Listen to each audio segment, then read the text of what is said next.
We all want to become more than we are. To be better, stronger, wiser, successful, free. We crave growth.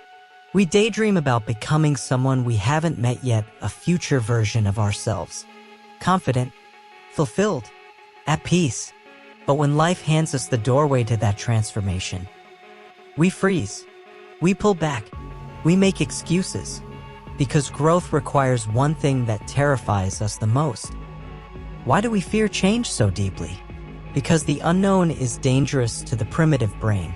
It wasn't designed for evolution, it was designed for survival. Centuries ago, change meant risk. A new environment could mean predators. A new tribe could mean exile. A new routine could mean starvation. So your brain learned to stay in the familiar, even if it was painful. Even if it meant settling for less. Even if it meant staying stuck in jobs we hate, relationships that drain us, or habits that slowly kill us. Because the mind says, at least I know this. At least I've survived this before. So we build a cage made of our own routines. A prison made of comfort. And then we complain that nothing is changing. But there's another voice inside you. The one that whispers at night. You were made for more. You were not born just to survive, you were born to evolve. This voice doesn't yell, it yearns. It's the voice that gets louder when you're alone. When you're sitting in silence and wonder, is this all there is? That's not restlessness. That's your soul waking up. That's the future you trying to call the present you. Begging you to take the leap. To risk the unknown. To embrace the discomfort. To change. Because the truth is, we don't just crave growth. We need it. Without growth, we decay. A tree that stops growing begins to rot. A river that stops flowing becomes stagnant. And a human who stops evolving slowly starts dying from the inside out. So what do we do when one part of us wants to fly, and the other part is afraid to let go of the branch? This is the paradox of life. The comfort you cling to is the enemy of the future you want. Growth never happens without sacrifice. You don't get confidence without risking rejection. You don't get strength without struggling first. You don't get freedom without letting go. But letting go hurts. It hurts to leave people behind. It hurts to lose old identities. It hurts to walk away from what you've known for years. But pain isn't the enemy. Pain is the price. Pain is proof you're alive, evolving, stretching beyond your limits. Think about it. A caterpillar must dissolve itself to become a butterfly. A seed must crack open and be buried in darkness to sprout. Muscles tear before they grow. Destruction precedes creation. You're not falling apart. You're transforming. But only if you keep going. Discomfort is the compass to your destiny. If it scares you but speaks to your soul, it's probably the right direction. Stop waiting for fear to disappear. It won't. Do it scared. Do it uncertain. Do it even while your hands shake and your voice trembles. Growth doesn't demand perfection. It demands courage. The courage to start small. To fail. To look stupid. To try again. To take the first step without knowing where the path ends. Because it's not the certainty that grows you. It's the journey through the unknown. Let me tell you something real. There was a time in my life when everything was dark. I had outgrown my past, but hadn't stepped into my future. I was stuck in between, lost, numb, afraid. And then one day, someone asked me, "What would you do if you weren't afraid?" That question haunted me. I wrote it on sticky notes. I stared at it daily. And eventually, I acted on it. I quit what wasn't serving me. I walked into the storm of uncertainty. It hurt. It shook me. I cried more nights than I care to admit. But today, I thank the pain, because it woke me up. It made me become. That version of me, the one I dreamed of, was waiting on the other side of that fear. And the same is true for you. You are not weak. You're just scared. But fear is not a sign to stop, it's a sign you're on the edge of evolution. Growth isn't about becoming someone else. It's about returning to who you truly are under the layers of fear, doubt, and expectation. You were built to grow. Look at your body, it heals. Look at your brain, it learns. Look at your heart, it breaks and still loves again. So don't say, I can't change. You already are changing. Every day. You get to choose whether you do it intentionally or unconsciously. The discomfort won't last forever, but the regret of not growing, that will stay. So today, take the leap. Say yes to what calls you even if your voice shakes. Walk into the unknown even if your knees tremble. Trust the process even when it makes no sense. Because growth is not a straight line. It's a spiral. You'll come back to the same lessons again and again, each time deeper. But with every loop you rise. So rise today. Let the old fall away. Let the future unfold. Yes, you will stumble. Yes, you will feel fear. But you will also rise. Because you are not here to stay the same. You are here to evolve. And evolution starts with a decision. I will grow even if it hurts. Growth is waiting. Will you answer? Next. We live in a world overflowing with choices. What to eat, what to wear, what to study, whom to love, where to live, what to become. And yet, with all this freedom, we are more confused, more restless, and more unsatisfied than ever. Why? Because too many choices don't make us free. They make us anxious. They make us doubt ourselves. They paralyze us. Once, life was simple. You had one meal, one job, one partner, one path. Was it easier? Maybe not. But was it clearer? Yes. Now everything is a possibility, and every possibility feels like a responsibility. What if I choose wrong? What if I miss out on a better option? What if I regret this? So we sit, scroll, swipe, overthink, and slowly we drown in our own freedom.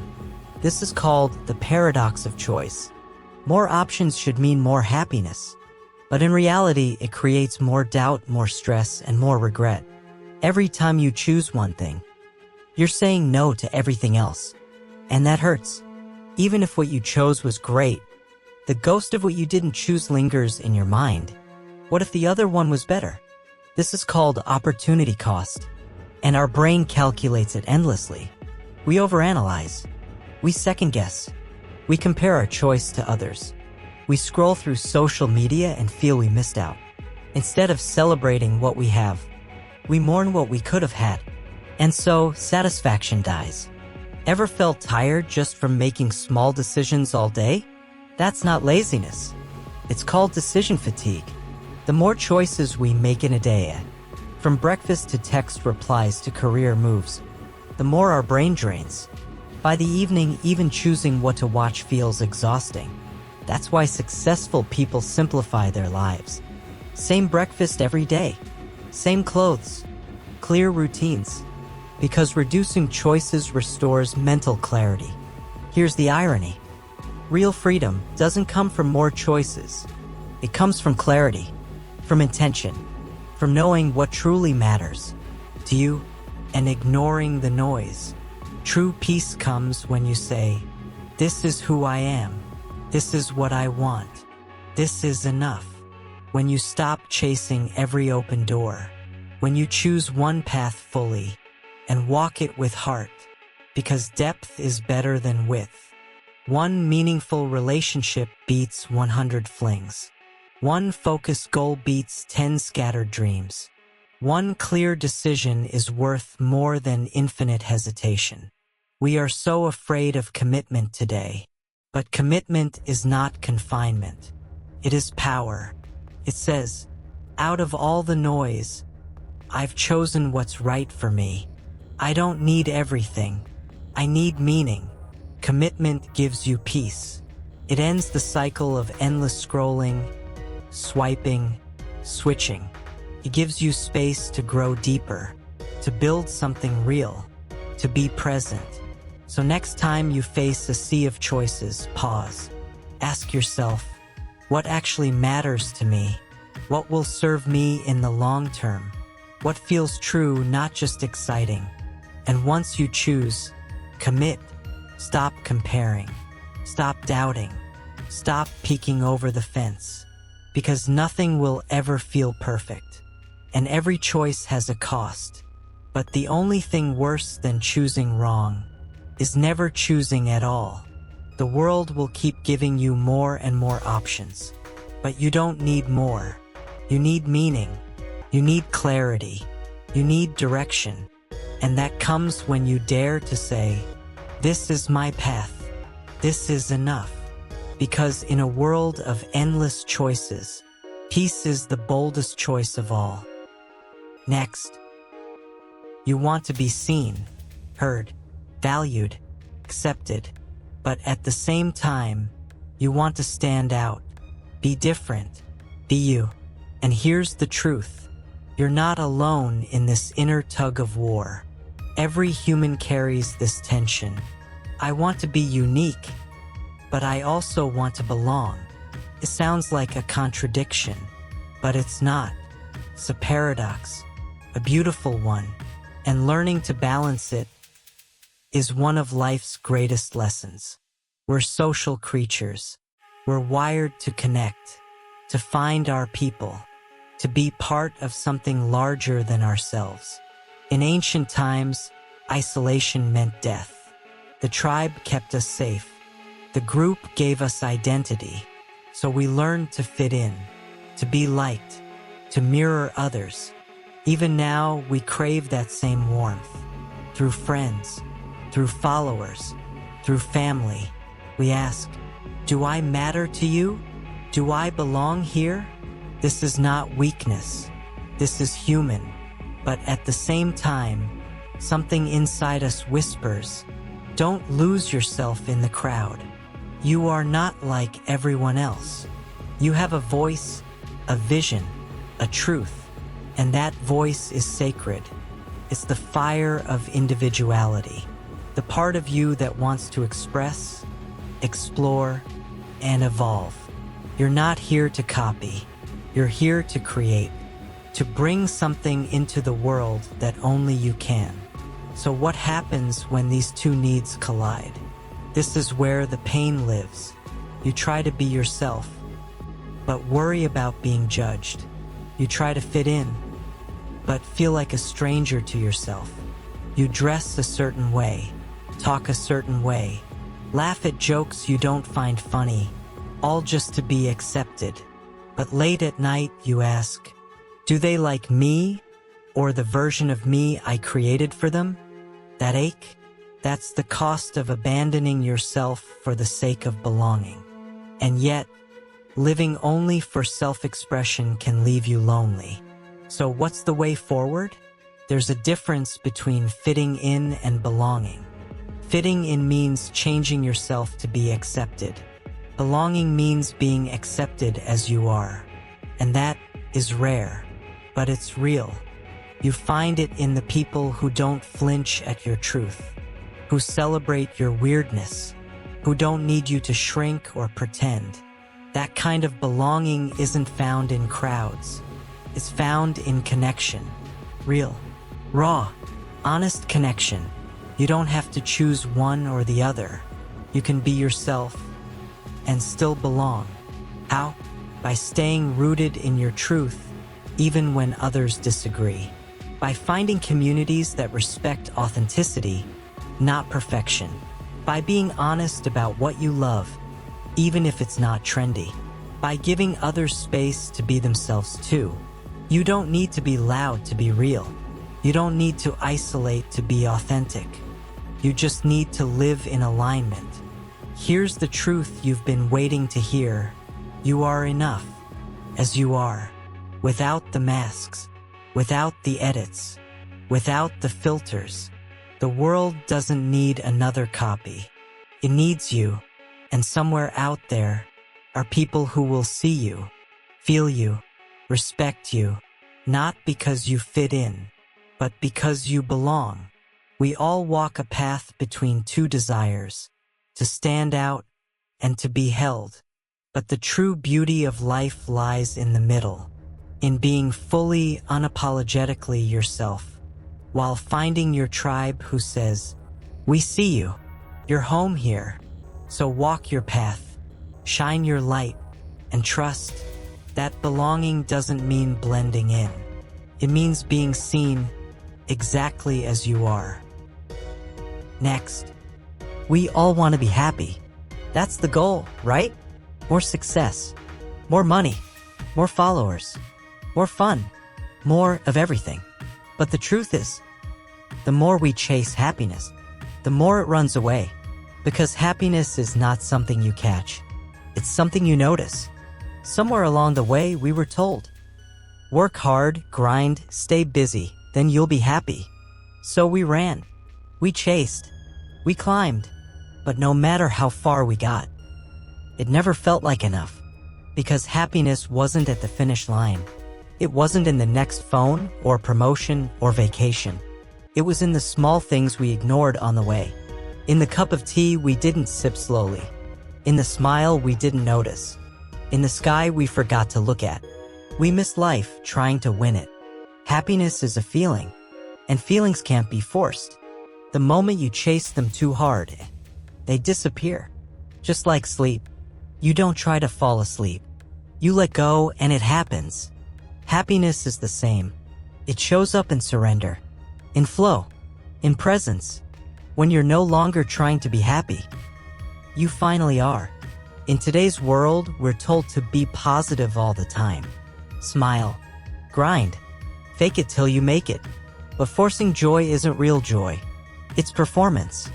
And deep down, it makes us feel even more empty. Because happiness isn't constant. It's a visitor. It comes quietly, like the breeze, when the room is still. So where do we find real happiness? Not in perfect moments, but in real ones. In the morning light on your face. In dancing like no one's watching. In crying without shame. In laughing till your stomach hurts. In just being. The less you demand happiness, the more it visits. Surrender doesn't mean giving up. It means letting go. Letting go of control. Letting go of shoulds. Letting go of timelines and pressure. It means being okay with what is. Finding peace in the now. Surrender is the doorway to serenity. And serenity invites joy. So maybe the secret isn't more chasing. Maybe it's more noticing. Noticing the wind. Noticing your breath. Noticing the ones who love you. Noticing that you're alive. That's not chasing happiness. That's living it. Because joy is never far. It just hides behind our expectations. You don't have to earn happiness. You don't have to fake it. You just have to pause, breathe, be, and in that quiet space, happiness finds you. Let go of the chase, and joy will catch up next. But those who fall in love with it, they become lifelong learners. They don't chase titles. They chase truth, and the truth is never fully captured, only glimpsed.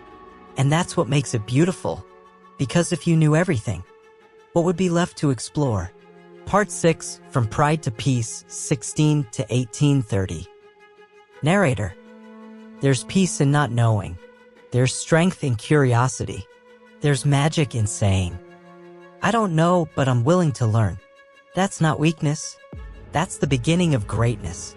Because the mind that's full has no space to grow. But the mind that stays open evolves endlessly. So wherever you are in your journey out, whether you're starting out or deep in your field, let this truth guide you. The more you learn, the less you know. Let it humble you. Let it excite you. Let it keep you forever curious. Because in that space lies true wisdom. And the journey? It never ends. And that is what makes it worth living. When we first begin to learn, it feels like we know everything. We read a few books, watch a few videos, understand a few theories, and we feel powerful. But then something strange happens. We go deeper, and we realize how vast, how complex, how infinite the world truly is. And then comes the most humbling truth of all. The more we learn, the less we know. The illusion of knowing. In the beginning, knowledge gives us confidence. We answer questions fast. We debate. We correct others. Feels good, this illusion of mastery. But it's only the surface, like the tip of an iceberg. Because true knowledge isn't loud. It's quiet. And wisdom whispers, there's more. so much more. The moment of humility. Every great thinker at some point comes to a moment of silence, a moment where the ego breaks, where certainty turns into curiosity, where the student replaces the expert. It's the moment you stop asking, "How do I know more?" and start asking, "What am I still blind to?" That is the beginning of real wisdom. Not answers, but deeper questions. Socrates and the wise. Socrates said, "The only true wisdom is in knowing you know nothing," not because he was clueless, but because he understood the scale of the unknown. It's not about memorizing facts.